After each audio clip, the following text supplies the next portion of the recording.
Hey there, and welcome to the Death to Vanilla podcast. I'm Stephen Burkhart, the host of the show and the founder of Burkhart Creative Agency. If you're looking for fresh ideas and tactical advice on how to take your marketing to the next level, you have come to the right place. We interview industry professionals who teach us how to courageously create, boldly innovate, and experiment, and they teach you to do the same. Now, we are super grateful that you're here and watching, but if you're looking to get off your phone and have a little less screen time, we have an audio-only version of the show, and we have links to that show in the description below. Without further ado, let's get into the show. Wanna cause no problems. I just wanna live my life, but I keep on hearing about nonsense. Me and my dons ain't mobsters, but you know when you see imposters. We know how to read them faces, same way you know how to read them comments. If you wanna talk, let's talk, but around here, make sure you're walking your talk is constant. Well, hey everybody, welcome to another episode of the Death to Vanilla podcast. And I'm so excited because we have a guest on the show that really is approaching getting noticed instead of getting ignored at a completely different angle, right? So we talk tactically when it comes to like strategy and marketing and all these other things, but Suzy is a storyteller. And so that's super exciting for me because when it comes to content marketing, you are storytelling with photos, with videos, with text, and the whole 9 yards. So without further ado, Suzy is an MBA and she helps entrepreneurs get noticed by being a thought leader.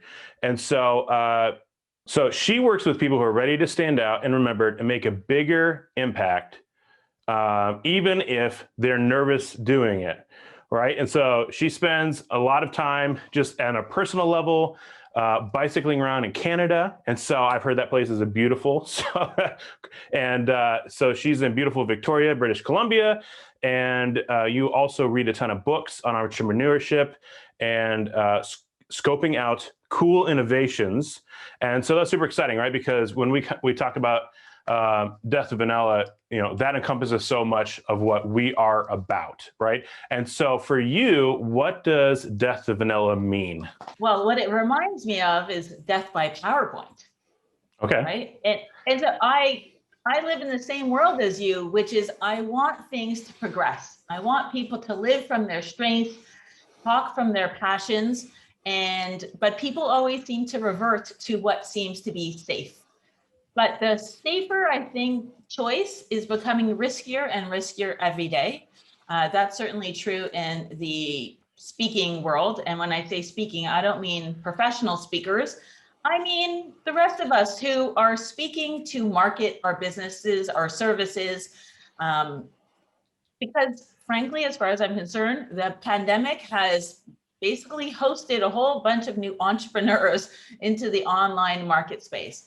And so if you are plain vanilla, sort of, who cares, right? Nobody's going to rave about you if you're just like everybody else. And I think that's where the bar has it's just moved up and up and up. And unless you're rave worthy, you know, how are you going to get in? Absolutely. And just as like a contextual note, for people who are listening to this podcast and they say like, hey, I'm never going to be on video, or hey, this is not my business, I'm just an employee, I'm a marketing director, a CMO at a company. This is still the podcast for you, because when it comes down to it, and I think what you will discover when you talk about like presenting and stuff like that, like you're always selling and convincing and trying to innovate, and all of the means of persuasion in which that happens is by story, which you talk about a lot. So that's super exciting, right? Because if you're in a conference room, storytelling. If you're on camera, storytelling. If you're making a post, storytelling. If you're trying to get a job, storytelling. And so don't discount this podcast as, you know, if I'm not on camera and I'm not a business owner, this isn't for me. This is for literally everyone. This is how you're going to get your next date. Storytelling, right? And so, but yeah, so you brought up presenting, and that's something that you and I chatted about a little bit when we first got to know each other. And your storytelling is hilarious and super fun. And so I'd love for you to kind of unpack a little bit about what is broken about presenting. And if we're talking about presenting, we can be talking about like keynotes, we're talking about boardroom presentations or whatever else. What is broken about how people do that now that you see massive potential in? Yeah, massive potential is definitely right, because we've all seen amazing speakers, and most of the time what we see are totally dreadful speakers, right? So the first thing that I have to say I find really terrible, and I see this with actual real speakers, is people who hide behind their slides. Like they literally put up slides and it's as if, could you imagine you were in a live conference, somebody put up their slides, they're talking and they walk out of the room and they're just a voice over. The problem with that is that the whole reason why speaking in person is so amazing is that you connect on a human level. But you can't connect if they can't see your eyes, if they can't see your passion, if they can't see your honesty, then you're just the equivalent of a web page that you found when you Googled something. And I don't believe that our job is to provide information. I really do think Google will do a better job. There are definitely so many techie people who put up remarkably intricate, detailed comparisons that are better than anything that you can do. But when you're a person connecting with someone, what you're providing is context, emotions, the reasons why someone should change. And that's what people need more than just information. They think they need the information, they want the information, they ask for the information, but what they need is the inspiration and the help to make the change in their life that they really need to make change. So is the storytelling to help them discover the change that they need to make, or just give them the next step, or both? All of it and more. Most presentations are really designed where it's like, here are the solutions, sort of go do it. Okay. Because we think that's what they want, right? If they're sitting in a room, for example, I just did a presentation on storytelling, you'd assume every person in the room wants to become a better storyteller. And yet, most people will not implement what you're teaching them because there's a hesitation. They can't see themselves as that evolved person. And so a lot of your presentation has to be about helping them to discover their own reason why they want to change. And when you tell people what to do, they actually have got this little rebellious streak inside of them that as soon as you tell them what to do, they're like, no, I don't want to do that. Right. So when you tell them a good story where they can see it for themselves, for example, you might say to yourself, you know what, I could travel, or I could move, or I could try for that dream thing. They make the decision for themselves. And that's when they'll put in the effort that is needed to actually create the habits, create the change, get the momentum to make that difference. Cool. I love that. So what I'm hearing you saying is that people are not lacking information.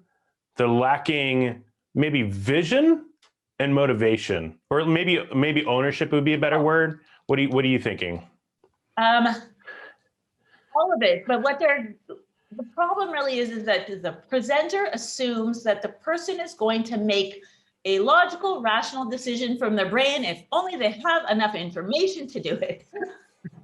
And it's just not true. I was thinking just yesterday, I'm redoing my freebie, and I was remembering, so I worked as a personal trainer at Steve Nash, big gym here in Victoria. And I'm older, I'm 48. So this was just a couple of years ago. And so I would get a lot of older ladies, right? I would get a woman, she's 50, 60, and she's coming in, she's just joined. So she gets this free session and she's like, how do I lose weight? Now I can tell her, well, and exercise. Is that going to help her? Does she know that already? Probably. What can I tell her that would help her? Let's say I give her a list of all the calories of all the foods. Is that going to help her? She has tons of information. It's not going to help her because although she wants to know, let's say, for example, which is the best diet? So Precision Nutrition is a company that researched all the top diets in the world to find out which was the best diet. And the answer to, was it South Beach or vegan or whatever it was, all of them. And the answer was, it didn't make a damn difference. They're all basically the same thing. They all make you aware of what you're putting in your mouth. They all basically get you to eat more nutrient dense food. They all get you to, exercise more. The answer was really whichever one you're going to stick to, whichever one will match with your lifestyle, or whichever one you could see yourself doing for the long term. And for me, okay. that's the connection to storytelling is you need people to see it. And I literally mean see it vividly, like a little video playing in their mind. I can see myself. So let's say that same woman can't imagine herself 30 pounds skinnier. Her chances of losing the weight, as far as I'm concerned, is 0. Until she can see herself as someone who can enjoy a cup of tea in the evening instead of a glass of wine or whatever it is, she's going to keep doing the things that she needs to do to have the solace she needs to get through the day, right? Because every day is hard and we all cope the best way that we can. Sure. The thing, I guess, for the speaking is, if you're someone who presents for work and you just need to get it over with because it's part of your job and you need to do it once a year, then it's fine because you can do a D job and you're not going to get fired. But if it's something where you're going to market your business, where it's your reputation, you want to be seen as a thought leader, then you need to step up your game and not to plain ordinary, right? It's like, I don't want to see bullets on your slides unless it's a shopping list, right? And then it's about connecting with your audience. It's about making them laugh, right? Again, the bar has gone up and up and up. You're presenting on a camera, on a monitor. People are used to seeing sports games, movies, TV shows. When they're looking at a screen, they want to be entertained. So you got to be, storytelling can take you on an emotional roller coaster, right? It can be funny, it can be sad, it can be this, it can be that. You get to take on characters. Most speakers are like, I need to be more energetic or vocal variety. And it's like, you can't when you're just telling tips. Or yesterday, I tried using a teleprompter. But as I'm trying to read, I can't be, like my vivacious me because I'm not talking from my head. So Right. when people are reading bullets, it's boring. But if you're just recalling, a story that happened to you that you lived, you don't need notes. You can just go into your memory and see it and live it and enjoy that moment and let that, come out of you. I love that, man. You brought up so many questions I have now.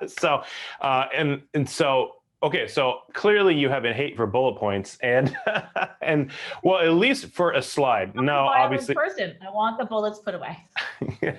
Well, certainly for notes for the speech, yeah, but not visually, not so everyone else can Right. see them. So, what are some Right. other things from a real tactical presenting viewpoint? What are some things other than bullet points that you find people are doing on their presentations that is really killing their ability to connect with people?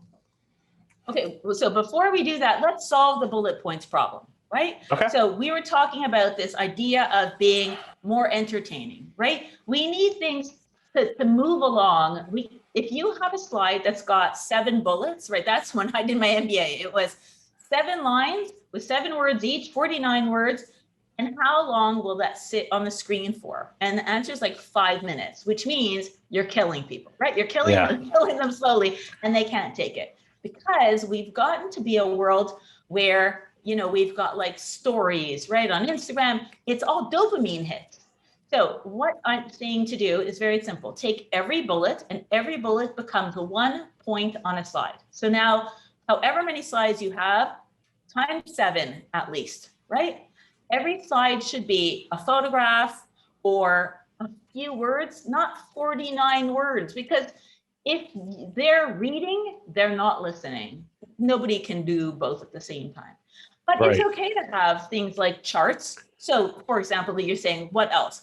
So charts are great, but not when you put up a whole chart and it's got like 49 pieces of information on it. You need to direct people, tell them the story as it goes along of What did you learn? How did you learn it? What was so important? What was striking about it? And so animations and plugging, even if you had 7 bullets on a slide, you don't put up 7 bullets.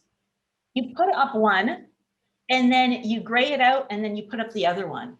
It's about directing people's focus, right? About being the director of the show, so that they're following along with what you're saying and you're not distracting them, you're not overwhelming them, right? We're all overwhelmed right now. And that's the problem. We keep just adding on, even just providing this presentation with this, with the purpose of, I'm gonna educate someone with like everything I know. You're overwhelming them and they need simplicity, not as much information as is humanly possible in like a half an hour.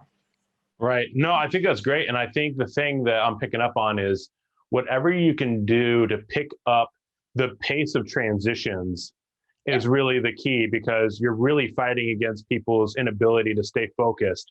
And so, like you said, so even if you do have bullet points, they need to boom, boom, boom, adjust, bounce back and forth, gray out, disappear and reappear or something. And it sounds like a lot of extra work, obviously, because it's easier to make one slide than 7. But at the same time, if it actually communicates your message and people actually pay attention and it actually makes a difference and it actually changes people's lives, well, then I feel like it's worthwhile. And especially if you're like a keynote speaker, like how often are you really going to be changing your slides? Like, let's be honest. But at least you can bam, bam, bam, bam, bam. And it's like we were talking a couple weeks ago or a week ago, where it was like, even with video editing, it's like the amount of cuts per video has astronomically go higher. It's like cut. And I know we do that with our videos because it's like at the end of the day, people are now starting getting used to watching like a 30-second video. And even then, if it's boring, they're like, oh my God, when is this 30 seconds going to be up? It's just wild how it's changed. Even so, when I do a presentation, I stand. And even my little tip videos, I'm standing, my hands are moving. If you talk like this on your videos, you're killing people, right? Right. So movement in the animations, movement of your arms, movement of the slides, movement in your face, all this movement helps people. And we need that because honestly, this presenting virtually has so many drawbacks. It's strenuous on people. I read this book by Nick Morgan. It's called Can You Hear Me? And he basically talks about how when we're live, we do a lot of things very subconsciously, naturally, easily. So for example, we're sitting across from each other at a table and I'm telling you a story and you're watching the little cues here, you're listening to the inflection in my voice and you're deciding, is that true? Is it, vulnerable? Am I honest? Whatever, do you like me? All these things are happening below the scenes. But when I'm presenting online and you're having trouble seeing me, especially if I'm a little stupid postage stamp in the corner because people are hiding when they're presenting, or hiding behind slides, or they don't have a good microphone, or you're seeing me on this 2D version that's gone through an upload of internet on my side, download of internet on the other side. So you're actually getting fatigued. We call this Zoom fatigue because we think it's sitting there. I've heard also theories. It's you're worried, like you're straining because someone else is watching back. But a lot of it is just decision fatigue of not being able to do what we naturally do. And I think the most important thing that we naturally like to do is become friends, right?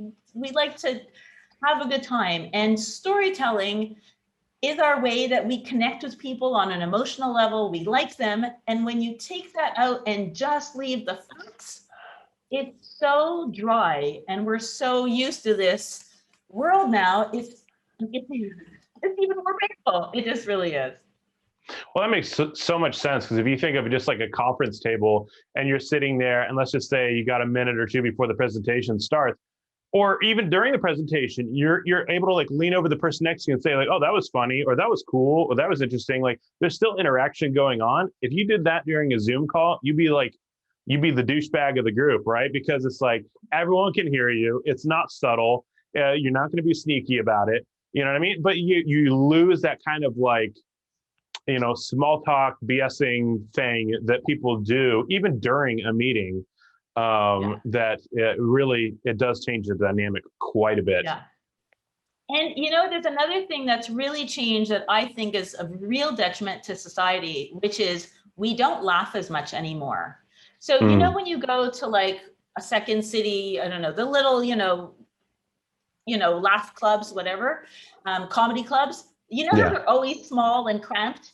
It's by design, because you need that, sardine-like environment. So, because laughter is catchy. And when you're alone in a big room, you can't get the audience to really laugh. What you'll get is it's almost a chuckle. Right. But when you can actually get people to laugh, they go, ha, ha, ha, ha, ha. So you see what happens? My vital organs are actually showing. And when that happens, people are actually more receptive to your message. But people aren't laughing as much. They're not as open. They're just used to looking at the screen. We're not connecting emotionally the way we should. And I think that if you do want to stand out, then that boldness, or that chutzpah, we call that in my Jewish world, where you are okay to tell your personal stories, where you're okay to tell your failures, your firsts, all your flaws. Like Brene Brown is loved. People rave about her. Why? Because she talks about what a bad mom she is. Enough. Like you wouldn't expect her to. And I think that's the new form of leadership nowadays. It's not just, this is how it is, because we're not connecting. It's, this is hard. This is what I'm going through. Maybe I can help you. Maybe you can help me. And I think we need to get back to that more connected world. I love it. So you talk about being a help and a coach to people who want to be thought leaders, and that helps them stand out. And certainly the world we live in is definitely moving more and more towards, personal branding and being able to be, and really to have a personal brand, you need to have some sort of ideals or concept or message that you are embodying. And so I would love to hear kind of just in general on the industry level, what your opinion is on thought leadership, what place it has in society, and start to unpack that a little bit. I think it's hard, like public speaking is hard because you're alone and it's like 100 people are looking at you. Thought leadership is the same thing, right? Is you're standing out there alone in the middle of the Serengeti, and you're worried people are going to judge you. And you're right to worry, because they are, because we're all judging machines. That's the way we're built. We judge everything all the time, although usually we don't say stuff out loud, but online people do, right? Some people do, right. Some people are stir crazy. And yet you sort of have no choice. In order to be a thought leader, you need to be, in my opinion, opinionated. You do. You need to stand up and represent something, and usually something rather unconventional. And by unconventional, I mean something that goes against conventional wisdom, because everything that we do, every innovation, every business is basically solving problems. And if conventional wisdom solved the problem, they wouldn't have the problem anymore. And so everybody's take is basically, this is what I think would work, and this is what I think doesn't work, and this is why I don't think it works. And so you have to stand there very vulnerably in front of everybody saying, I don't agree. I don't agree. And that is hard on people to do. But if you have the courage to do so, that's why you become a leader, because other people follow people who have the chutzpah to say, I don't agree, but I think this is how the world will become a better place if we do this. So when you're sitting down entrepreneurs, like here's one thing that that really grinds my gears, if you will, is like for example, so I had a podcast the other day. We'll talk about two things that grind my gears, right? So one of the things is like when people improperly use vulnerability to try to build rapport. That does bother me, because like too much, like they just get they just overshare too much. It's just like kind of like, oh, like you probably shouldn't say that online kind of things. So that kind of bothers me when that's used as like a tactic as opposed to just like authenticity. But the other thing that really bothers me is when people are controversial for the sake of being controversial, right? Because it is a technique. It is a way of standing out, like you said. And I feel like sometimes people are just finding something to be obnoxious about, and because it will work. But I just feel like it feels like a little disingenuous. So how do you walk entrepreneurs and business people through discovering that thing that they disagree with? Do you find it to be inherent, like they've always felt the way they felt about something and they just haven't had the courage to say it out loud? Or is there a discovery process in that? I think most people don't realize even what unconventional things that they believe. It's just so part of their nature of what they believe that they don't even recognize that it is possibly different from everybody else. And they don't see how to package it, and they don't see that that's what people would want to receive as a message. And so from my point of view, I'm just like, oh shit, that's gold. And they're like, what are you talking about? And then I explain to them, that's remarkable. That's different than everybody else. That's what you need to, build upon, because that's part of what makes you you and special. And if you don't know what makes you special, how are they supposed to? So one of the things that I've done, almost every person I've ever worked with, I've gotten them to do the Gallup Strengths Finder, CLIFTON Strengths Finder test, just the $20 one. So you get your 5. Honestly, that was like the first time that I felt found, understood. It gave me like 5 words of what makes me so unique.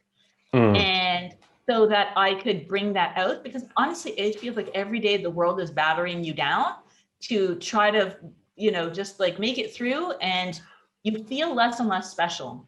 But the only way to stand out is to actually recognize what your strengths are, what your gold is, and figure out how to package that. And without a doubt, on the genuine side, I don't know if people who are doing it so disingenuously, I think people can see right through that. Yeah.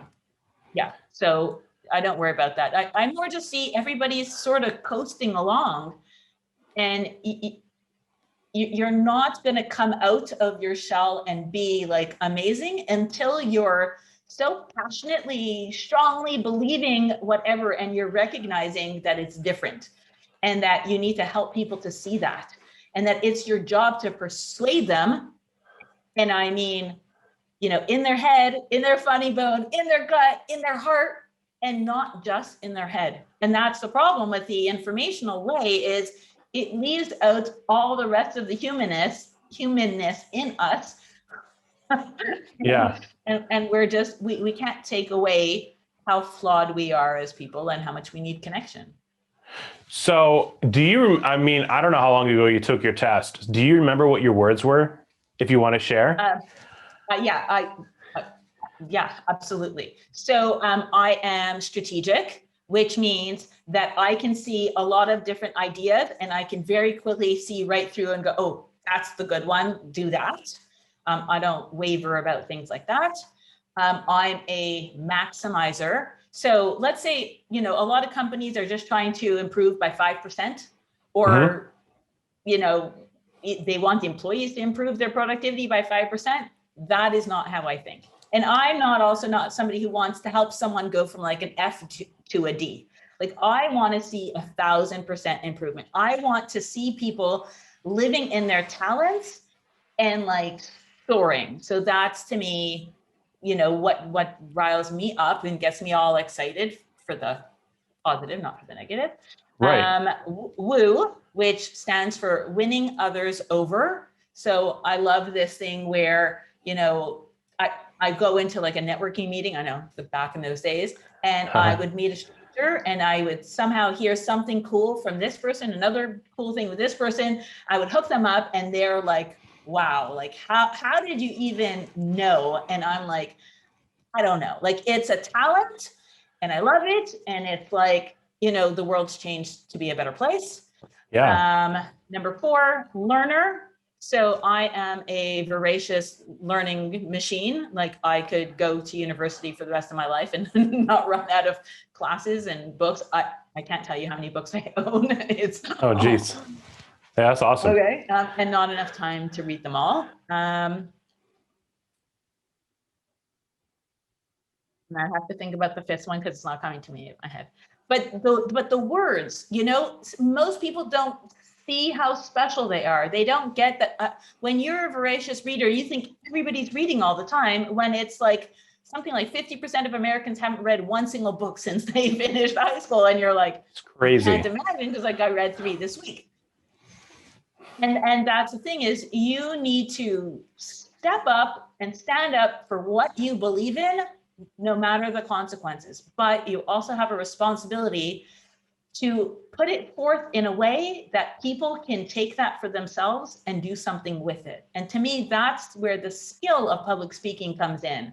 It's because people think it's you know, the naturals, right? Everybody's just a natural, but like, I come from the Toastmasters world, and I've listened to the stories of so many of these world champions of public speaking.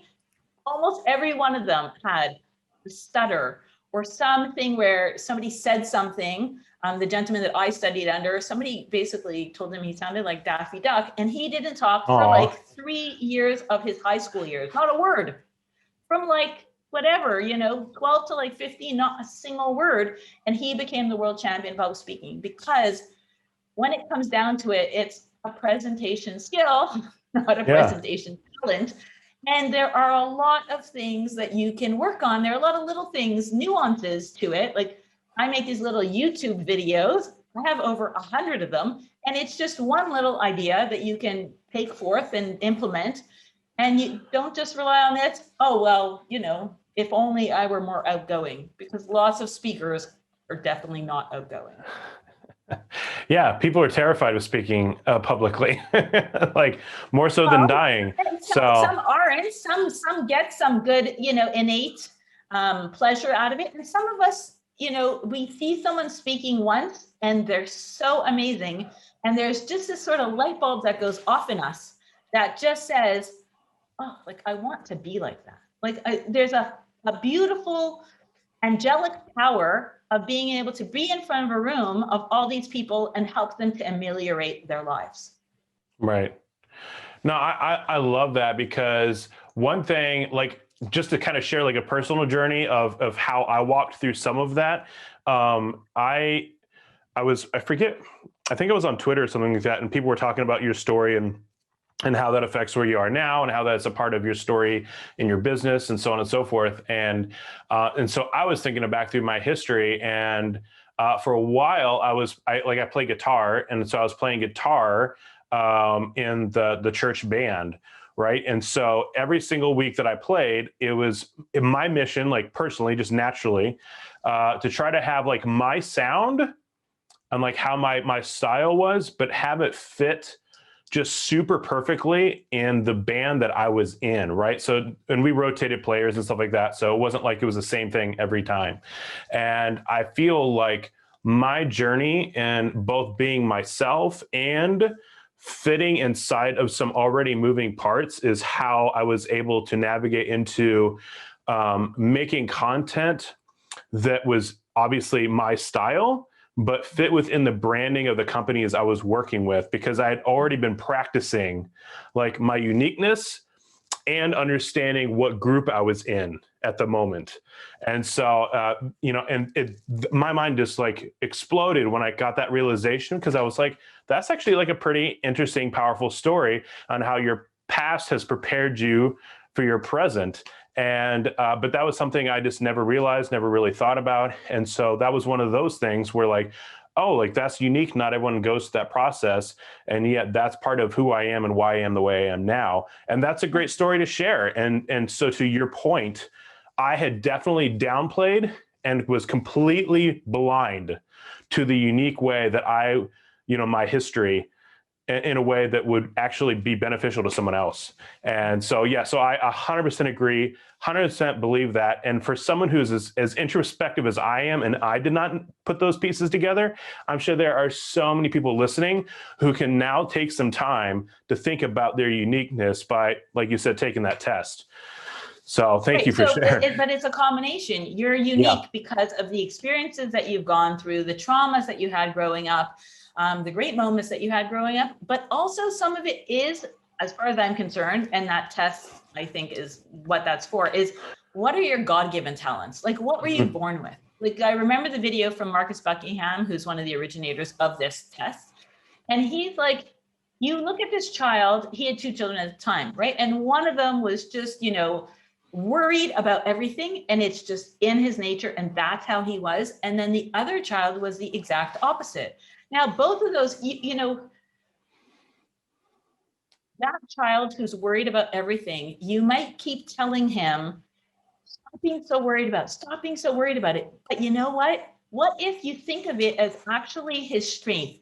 That is so part of his nature that you help make that into what it's a superpower. So for example, you know, the man who figured out, or the woman who figured out the COVID vaccine with this new mRNA, whatever technology, where like I just got my vaccine shot and there was no COVID vaccine in it, was probably someone who was a worrywart as a kid.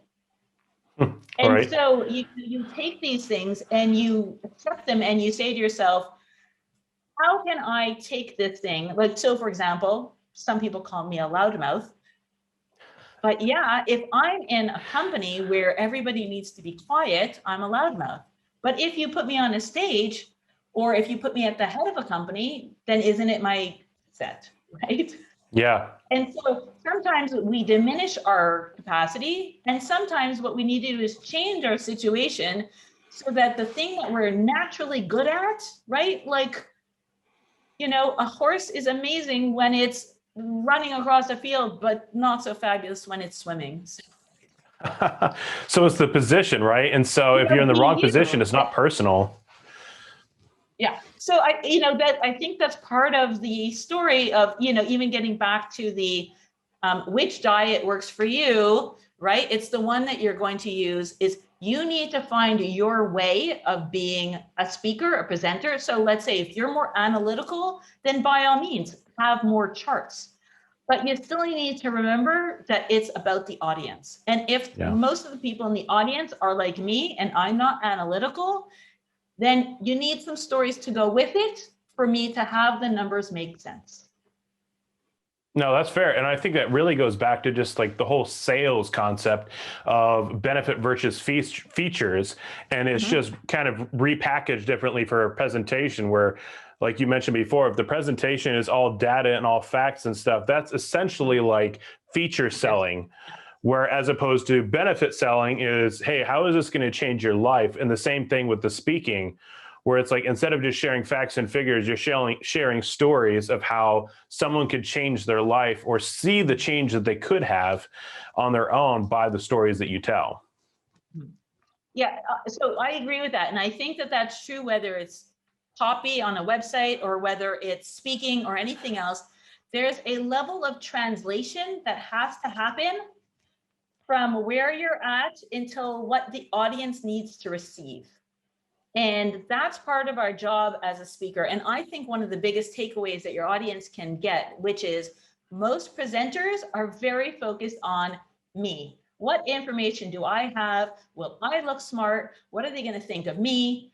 Me. And that's not the direction it should go. It should really go the other way. Like, it doesn't matter if I have this gigantic zit that's here, because you don't care. That's not about what you're going to receive. It's all about you and what you're going to take away. And so let's say, for example, last week I did this presentation, and I've never done this before, but I did a virtual presentation on virtual presentations. Oh, and right. So, how ironic. It was a little bit funny. And so I thought about my audience and what they would want. So I had given them, for example, I had chosen, so like I told them, get a Blue Yeti mic, right? Like, just, part of it was telling them how to have a simple setup so they just, don't worry about such things. And I said to myself, I would want to know how much that is and where to buy it. And this was a local group. So I told them, you can get it at London Drugs for $220. And so that was thinking about them. What would they need? Because if I were in the audience, would I get distracted wondering, can I buy it in Victoria? How much does it cost? And so I think through, what do they need? And so then I said to myself, okay, well, I'm going to end up Googling it while listening to the presentation. So I said, I'll give to the co-host, the woman who's hosting the whole thing, I'll give her the links so that she can put it in the chat so they can look at it. And then the more that I thought about it, the more I said to myself, actually, you know what? Even though that's what they want, it's going to distract them and they're not going to be able to listen. And that's not what they need. So what can I do about it? So then I said to myself, okay, you know what? I'm going to put them together. And what I did was, because it was a lot of great information and people are going to say, can I have the slides? Yeah. I never give away my slides because the slides are not the presentation. I'm the presentation. Right. But what I did do is I made a PDF handout with a summary, right? Because let's say you're going to go do a virtual presentation. I would turn around, open up that PDF and go through the checklist. So that would be useful, but would I really go through a whole slide deck? Probably not. And then what I did is I hyperlinked all the product recommendations so that they could just go and check them out. And I told them before I started, all of this is ready for you in a PDF, so you can just sit, relax, and listen. And, like the lady who was in charge of it, she thought that was rave worthy because to her, I had been thoughtful about the audience and their needs. And I went above and beyond. And would she tell other people, you know what, you got to see this checklist? Maybe that checklist might be more valuable than the entire presentation because it was the above and beyond. And for me, rave worthy is that above and beyond, thinking about what the audience needs more than what they're saying that they want, the pictures that they need in the head, the help to make changes, everything along the way has to be thought about from their perspective. I love that. That's really, I was literally just having a conversation with someone the other day about positioning their business, and it just goes back to the person who's in the seat listening, or your client or potential customer. They're the hero. You're just helping them along their journey, right? And so if you're worried about them being the hero and not you being the hero, then all you need to do is basically be valid enough that they should listen to you, but then spend the rest of the time helping them. And to be honest, being helpful gives you that validation anyways, because at the end of the day, if you actually help them, then you are indeed an expert in what you're talking about, because you were able to move them from where they are now to where they want to be. And that's exactly why you have an expert to begin with. So I think that's incredible. Yeah. And I think that part of what's changed in the last few years, which I love, is it used to be sort of a downward way of talking to people where you're the big expert and the people in the room are sort of clueless. But the internet's been around now for a couple of decades. We're all actually really smart. And so I like the attitude more of, well, I just happen to be spending more time studying and learning this, but you're also smart and capable and an expert. And so I'm not just telling you the information like you should take it because I'm the expert, here it is. So I like this more friendly way of talking, like, here's some thoughts that I have, you make the decision. I'm going to trust you to make the best decision for you, but here's how I see it. And I think that's such a nicer way to talk and let the audience receive the message. Absolutely. So you talked about having like 100 videos on how for people to be able to like present well and stuff like that. So what I would love is, especially since you probably know what like your top 5 are based on like views or feedback or whatever. So what I would love to hear is probably like your top 5 things that someone could do to improve the way that they're communicating to others. Okay. The first one is you need to know your big message. If you put on an hour presentation and I ask you right after your talk, okay, tell me in one line, what was your big message? And you're sitting there going, then you missed it. Right. You got to go back and start over, because that's what happened was you just thought you're going to share tons of information, but that's not what the audience needs. So you need to start from a place of, what's going to help the audience go from point A to point B, and however big that place is by how much time you have to help them to get some sort of transformation. So know your big message. Yeah. Number two, I'd say there's one on having a story right when you need it. So when you told me that story of yours with the band, what I thought about is sometimes you don't even recognize how special things are in the moment, but something interesting happens to you, or maybe you're gonna have something interesting happen to you on your trip to Ukraine, and you don't have the message yet. But what happens is if you start doing a lot of presentations and you need a story, you're gonna be like, I don't know, what can I, and if you're stressed and it's, you know, a bad day, your brain can't come up with it. So what I Sure. say is have a location, just like a memo on your phone, where you keep a list of the interesting things that have happened to you. And next to it, you put some details and the message if you have it. But this way, when you need it, you can go through and go, oh, that one, that's gonna help me make my point. Let's see what else. I love that. Well, because like you think about it, like you probably only have so unique like level of uniqueness of conversations between people. There's got to be common threads. You know what I mean? Like there's got to be questions that people ask all the flipping time that you're like, I'm literally just going to write a blog post and send you a link. Like, you know what I mean? Obviously that's not effective because that kind of blows them off. But sometimes it can be frustrating when you're answering the same question over and over and over and over again. And so I love that idea of having those notes, because as you encounter conversations with people or situations, or like in sales, they call it like a like when you get pushback on something. Objection. What? Objection.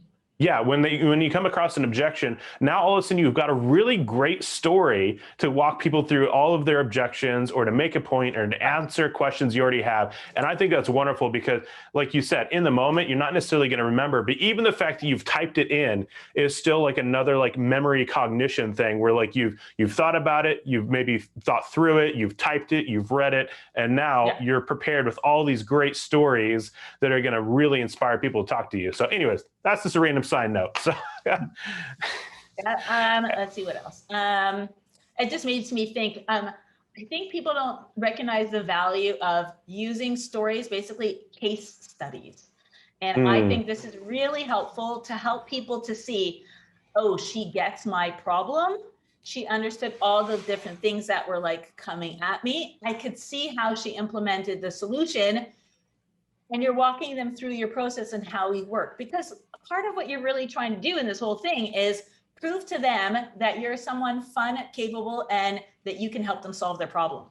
And so case studies are a great way of proving that, by telling a story of what your client went through that is similar to them. Hopefully, if you've niched down enough, then that helps, right? Because they see the before and they see the after. And you're helping them to see the parts in the middle where the ahas happened. What else for good stories? The one other one that you just made me think of, that's not my top 5, but it makes me laugh. Sure. I remember in Toastmasters when I was so worried, what do you do with your hands, right? That's what you're saying about people asking the same question over. Do I put it here? Do I put it here? Do I let it?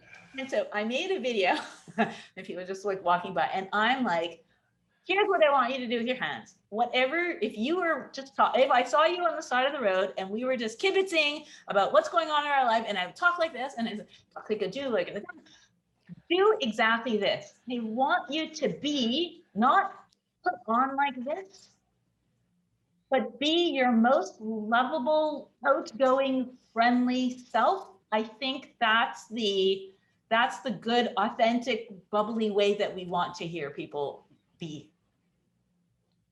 No, I think that's good. And like, so yes. And the reason I got excited when you said that is because I'm pretty introverted, and my expressiveness is almost completely directed to, or connected with, like my level of energy in the moment. Right. And so I know when I kind of reflect on my interactions with people, that when I am fully rested, feeling really good, feeling like, boom, things are going well, I'm like, wow, super animated, super having a good time. Like, and then there's other times where like, I'm tired. I'm just kind of like, I'm just there. Like I'm just existing in the moment, but not much is happening. And so as a person who really appreciates authenticity, it can be a challenge when you feel like you're acting when you're presenting, right? Because like for me, like I said, this is just personal. It doesn't mean it's true. But like for me, it feels like acting, and I don't like that personally. Like for me, and I know, you know, presenting on a stage and stuff like that is an act in some level. But for me, the way what's up? It is. It's a performance. Exactly. Well, which is fine. And I literally play piano and guitar. I performed on stages, so I know that there's like performance factor. But even still, the way I get it to feel authentic to myself is remembering those times that I had the high energy and remembered, hey, that's me too. That may not be me right this second. I may not have the energy or the desire or the feeling of fun energy, but like that was me too. But that was just me like hyped up. And so that's how I deal with like me as an introvert, feeling authentic and feeling that the presentation I do isn't acting, but really me, is just remembering those times when I was hype, because that was me too. And so then I can apply that. And even though it's like a little bit acting, it's really just forcing myself to be the best version of me, which is really what you said. Like the most energetic, fun, lovable version of you is you, even if it's like forced in the moment.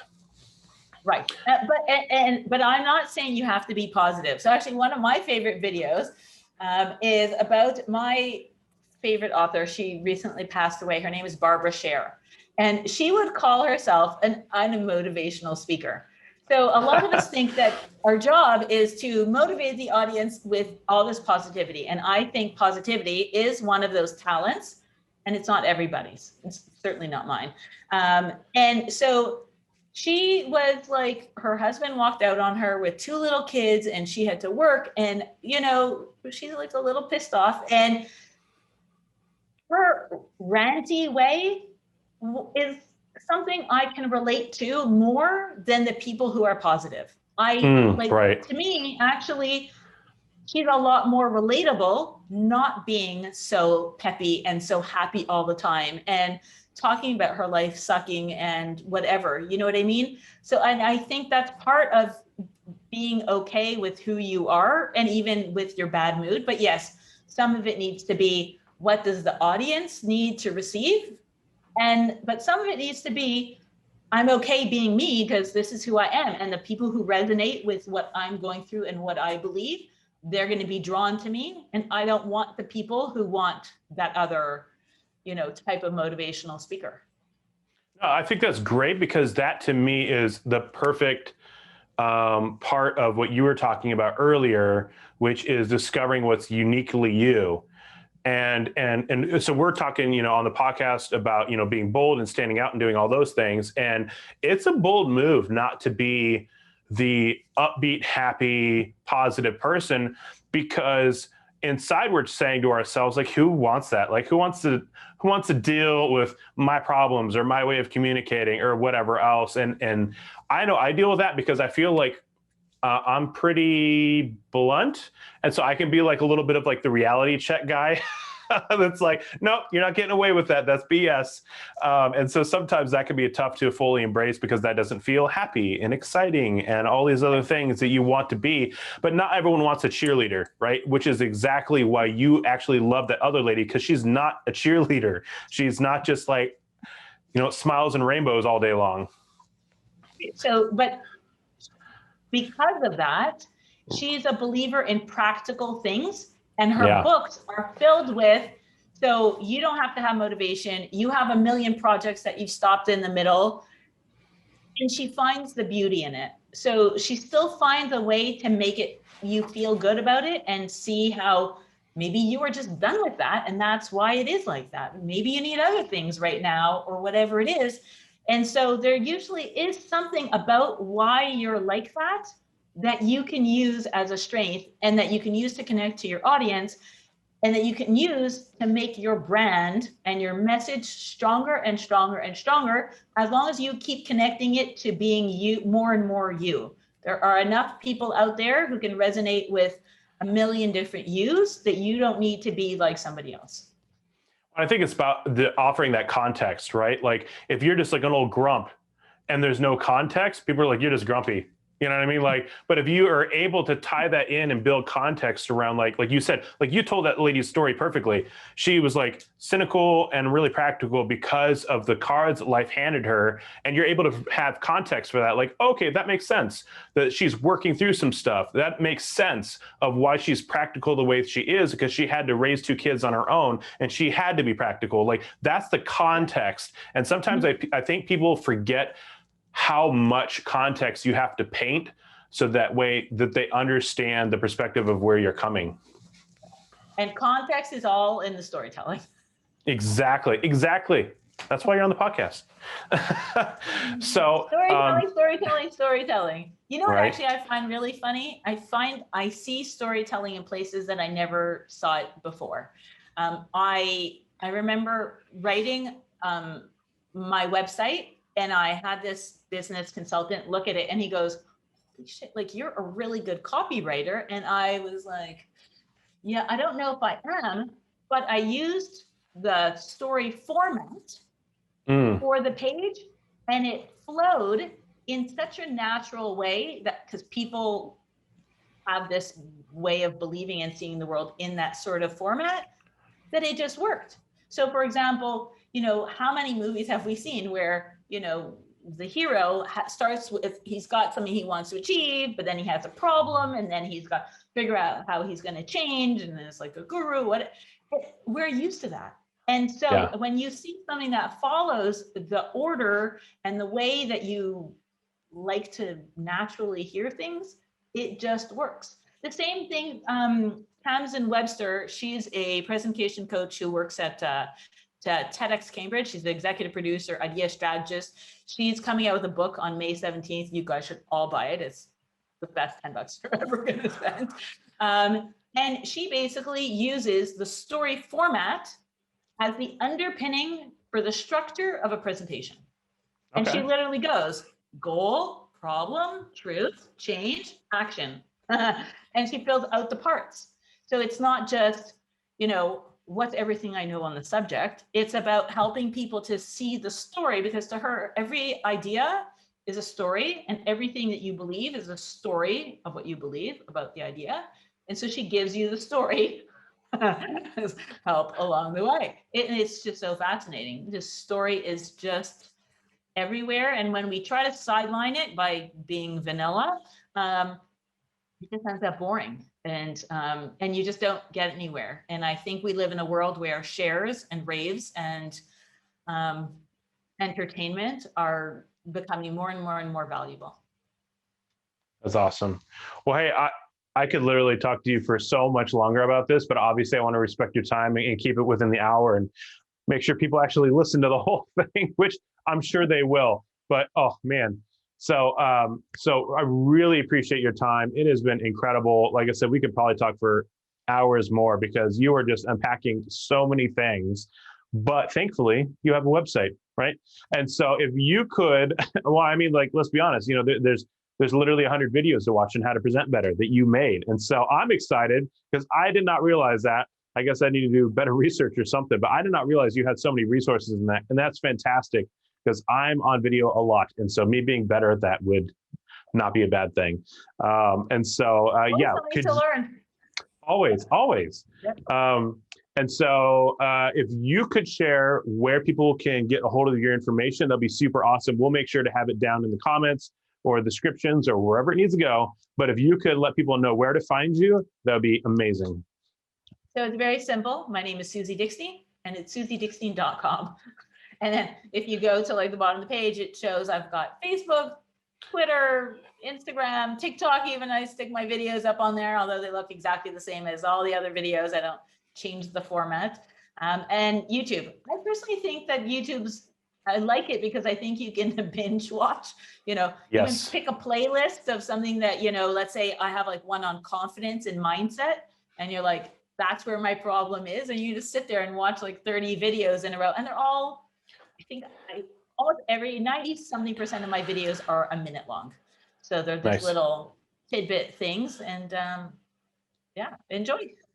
That's cool. No, thank you so much for that. That's amazing. And let's be honest, we're like in a little bit of a binge culture, so I think to be able to binge on that is amazing, because sometimes you're just like, man, I need to get to the bottom of this problem today. And if that means watching 30 videos, then you watch 30 videos. So cool. Well, that's what I'm going to say. When it comes to public speaking, these little videos, they're not going to help you to actually put together that amazing presentation. That's like, you need someone to help you deep dive and like do a good job. If you have something that's really important, then you're going to want to hire a coach.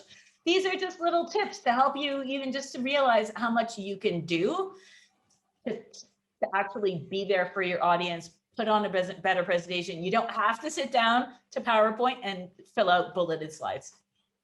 No, and I'm so glad you said that. And you do coaching on that, right? So I highly recommend that.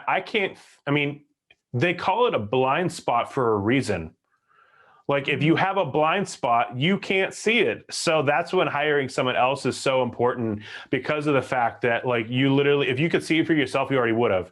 And even in my example of discovering like the uniqueness of my past, that was still spurred on by someone else's conversation that I then used to be able to develop it. And it's not even fully developed. Like I still haven't thought completely through how that story gets told and what that fits in with, and where do I tell that story and how.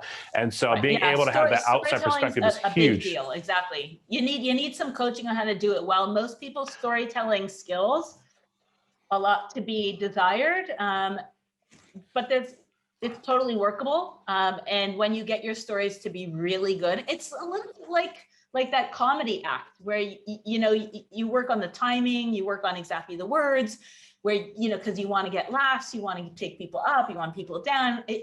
People aren't comfortable, especially with dialogue, but dialogues where all the good juicy shit comes out, right? That's what makes the story so amazing. And you gotta, sometimes part of what the coach is doing is just helping you to take chances, because otherwise we narrate the hell out of stories. Fair enough. Awesome. Well, thank you so much for being on the show, the Death to Vanilla podcast. Again, this is Suzy, and thank you so much for your help. You have illuminated a lot of things I need improvement on, and I'm excited about doing, because let's just be honest, getting better at storytelling is going to make literally every conversation you have better. And so that's super exciting. So thank you so much for being on the show.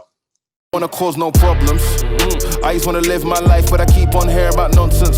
Me and my dons ain't mobsters, but you know when you see imposters, we know how to read them faces, same way you know how to read them comments. If you wanna talk, let's talk, but around here, make sure you walk and your talk is constant. Thank you so much for watching this episode of the Death to Vanilla podcast. Now, if you made it this far, I'm guessing you probably heard something that was inspiring or helpful, and we would love to hear about it. So if you could drop that information in the comments or shoot me an email, steven@burkhartcreativeagency.com. That would go a long way to helping us choose guests and create content that really bring you value. Now, Instagram is my favorite social media platform, but I'm sure you have yours. And so we encourage you to find us on your favorite platform so that you have a chance to learn more about marketing that can help you out. Now, they say a rising tide rises all boats. So we ask that you would like, subscribe, and follow us, so that way the traffic that we get to our channel helps all of the guests that have been on. Our traffic is their traffic, and that helps everybody out, and it's super easy to do. So if you could rate us, like us, add us, follow us, whatever you need to do to help us out, that would go a long way. So we appreciate you and hope to catch you on the next episode of the Death to Vanilla podcast.